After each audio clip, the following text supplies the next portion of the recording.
तो दोस्तों आज 1 अगस्त है और अब आपकी प्रतियोगी परीक्षाओं के लिए काउंटडाउन स्टार्ट हो चुका है।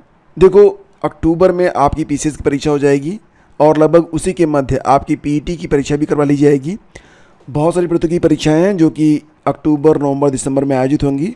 तो करंट अफेयर आपके लिए एक बड़ी मुश्किल बनने वाला है। अगर आपने करंट अफेयर नियमित तौर से नहीं पढ़ा है तो आपको मैं राय दूंगा कि अगर आपका अपना नोट्स है, रिवीजन स्टार्ट कर दो। अगर नहीं है, मार्केट से लेना चाहते हैं ले लो, अदरवाइज हमारा भी नोट्स बहुत ही बेहतर तरीके से लिखा गया है। पूरे नोट्स को आप ले सकते हैं और उसका रिवीजन स्टार्ट कर दो। कब से पढ़ें? तो अगर आप अभी से स्टार्ट कर रहे हैं तो लास्ट 3 मंथ से स्टार्ट करना शुरू करो। यानी कि सबसे पहले तो आप जुलाई पूरा कर लो, उसके बाद जून पूरा कर लो, उसके बाद मई पूरा कर लो और उसके बाद क्रमशः जो पर डे का करंट आता है उसको भी पढ़ते रहो। क्योंकि लास्ट मोमेंट में अगर आप सोच रहे हैं कि करंट आप 15 से 20 दिन पढ़ेंगे और अच्छा कर जाएंगे, या फिर कोई भी यूट्यूब पर आप मैराथन देख के करंट में कर लेंगे, तो नहीं हो पाएगा। क्योंकि करंट समझने की चीज़ है और इसे धीरे धीरे पढ़िए, ठीक है। प्रतिदिन आधे घंटे 1 घंटे पढ़ेंगे तो करंट आपका सबसे स्ट्रांग रहेगा।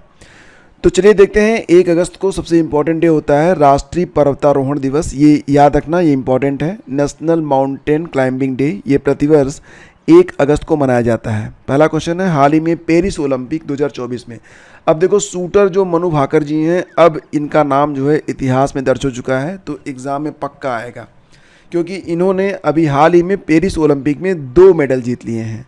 तो पेरिस ओलंपिक 2024 में शूटर मनु भाकर और सरबजीत की जोड़ी ने 10 मीटर पिस्टल मिक्स्ड इवेंट में ब्रोंज जीता है।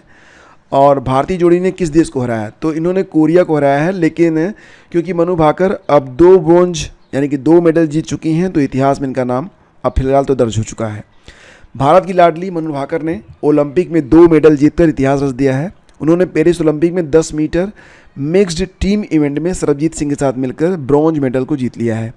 यह मनु भाकर का पेरिस ओलंपिक में दूसरा मेडल है और इसके पहले भी वो 1 मेडल जीत चुकी हैं। इनकी उम्र अभी 22 साल की है और ओलंपिक इतिहास में ऐसी पहली भारतीय खिलाड़ी बन गई हैं जिन्होंने एक ही ओलंपिक में 2 मेडल जीत लिया हो।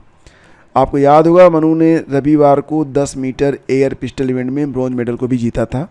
और मनु भाकर और सरबजोत सिंह का मंगलवार को पेरिस ओलंपिक के 10 मीटर मिक्स्ड टीम इवेंट में ब्रॉन्ज मेडल के लिए दक्षिण कोरिया की ली वोनहो और ओह ए जिन से मुकाबला हुआ था। तो दक्षिण कोरिया की जो टीम थी वो हार गई थी, यानी उपविजेता बनी है। तो अगला क्वेश्चन होगा कि इंग्लिश चैनल पार करने वाली सबसे कम उम्र की और सबसे तेज पैरा तैराक कौन बनी है? सबसे कम उम्र है, मात्र 16 वर्ष की हैं ये और सबसे तेज पैरा तैराक बन चुकी हैं। तो 17 घंटे 25 मिनट में इन्होंने ये इतिहास अपने नाम किया है। देखो फ्रेंड्स, एग्जैक्टली आप जाएंगे इंग्लैंड, ये इंग्लैंड होगा, ये फ्रांस होगा, दोनों के बीच में एक जो यहाँ पर जलसंधि बनती है इसको कहते हैं इंग्लिश चैनल, ठीक है। तो इस पूरे इंग्लिश चैनल को इन्होंने 17 घंटे 25 मिनट में, लगभग 17.5 घंटे में पार किया है। नाम है इनका जिया राय, 16 साल की उम्र, मुंबई की रहने वाली हैं। पेरिस ओलंपिक 2024 में जिया राय इंग्लिश चैनल को पार करने वाली सबसे युवा पैरा स्विमर बनने का रिकॉर्ड उन्होंने अपने नाम किया है। यह खास उपलब्धि उन्होंने 28-29 जुलाई को हासिल की है। जिया ने केवल सबसे युवा हैं बल्कि दुनिया की सबसे तेज पैरा स्विमर भी बन गई हैं। इस दौरान उन्होंने 34 किलोमीटर की दूरी तय की है 17 घंटे 25 मिनट में। सोचिए कि क्या जज्बा है इनके अंदर। पुरुष क्रिकेट एशिया कप 2025 का आयोजन किस देश में किया जाएगा? तो पुरुषों का जो क्रिकेट एशिया कप 2025 का आयोजन है ये कहाँ पर होगा? तो भारत में होगा। पुरुष क्रिकेट एशिया कप 2025 ये T20 फॉर्मेट में होगा और 2027 का जो क्रिकेट एशिया कप होगा वो वनडे फॉर्मेट में होगा बांग्लादेश में। पुरुष क्रिकेट एशिया कप का जो फ्रीक्वेंसी है वो 2 साल होती है, मतलब 2 साल में एक बार पुरुष क्रिकेट एशिया कप का आयोजन किया जाता है। ये देखिए, ये एक लेजेंड है जो कि फ़िलहाल इन्होंने रिटायरमेंट ले लिया है। बहुत ही इंपॉर्टेंट पर्सनालिटी हैं। पक्का एग्ज़ाम में इनके बारे में प्रश्न पूछा जाएगा क्योंकि कोई भी पेपर सेटर ऐसा नहीं हो सकता जो कि जब पेपर सेट करे और रोहन बोपन्ना जी को भूल जाए। फिलहाल रोहन बोपन्ना जी ने रिटायरमेंट ले लिया है 44 साल की उम्र में और इन्होंने, मतलब प्रश्न यही बनेगा कि ये किस खेल से संबंधित है? तो टेनिस खिलाड़ी हैं ये। और सबसे बड़ी बात यह है कि 43 साल की उम्र में दुनिया के नंबर 1 मेंस डबल्स खिलाड़ी बने थे। आपको याद होगा इनके बारे में, मैंने पढ़ाया भी था आपको। अगला क्वेश्चन है, हाल ही में आइडियाज़ फॉर लाइफ पोर्टल को किसने लॉन्च किया है? आइडियाज़ फॉर पोर्टल, तो तस्वीर आप पहचान रहे होंगे, ये कौन है? ये हैं हमारे पर्यावरण मंत्री भूपेंद्र यादव जी, जिन्होंने आइडियाज़ फॉर लाइफ पोर्टल को लॉन्च किया है। और ये प्रश्न मोस्ट इंपॉर्टेंट में आएगा कि 54वें अंतर्राष्ट्रीय भौतिकी ओलंपियाड में भारत को कौन सा स्थान मिला है, तो चौथा स्थान मिला है। इसका आयोजन कहाँ पर हुआ, ईरान में।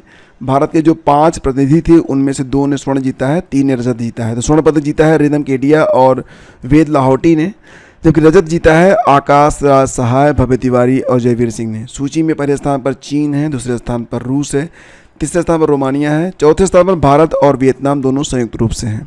ठीक है।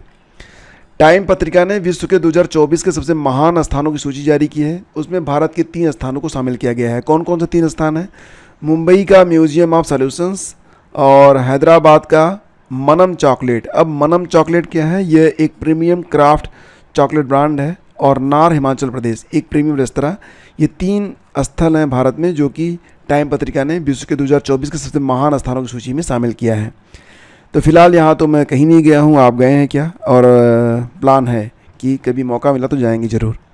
फिलहाल आपके लिए एक प्रश्न होगा कि एशियाई क्रिकेट परिषद के यानी कि ACC के अध्यक्ष कौन बने हैं?